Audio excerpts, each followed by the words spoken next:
നാളെ തിങ്കളാഴ്ച അവധി ഏതൊക്കെ ജില്ലകളിൽ ലഭിക്കുമെന്ന അറിയിപ്പും വിവിധ ജില്ലകളിലെ കാലാവസ്ഥാ മുന്നറിയിപ്പുമാണ് ഇന്നത്തെ വീഡിയോയിൽ നിങ്ങളുമായി പങ്കുവയ്ക്കുന്നത്. വിശദമായ വീഡിയോയിലേക്ക് പോകുന്നതിന് മുമ്പായി ഈ വീഡിയോ നിങ്ങൾ ലൈക്ക് ചെയ്യുക. ഉപകാരപ്രദമായാൽ മറ്റുള്ളവരിലേക്ക് ഷെയർ ചെയ്യുവാനും ചാനൽ സബ്സ്ക്രൈബ് ചെയ്യാനും മറക്കാതിരിക്കുക. മുല്ലപ്പെരിയാർ ഡാമിന്റെ 13 ഷട്ടറുകൾ തുറന്നു. 10 സെന്റിമീറ്റർ വീതമാണ് ഷട്ടറുകൾ ഉയർത്തിയത്.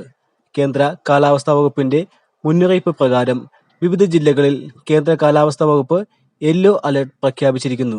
ഇന്ന് ഇടുക്കി, മലപ്പുറം, കോഴിക്കോട്, വയനാട്, കണ്ണൂർ, കാസർഗോഡ് തുടങ്ങിയ ജില്ലകളിൽ യെല്ലോ അലർട്ടാണ് പ്രഖ്യാപിച്ചിരിക്കുന്നത്.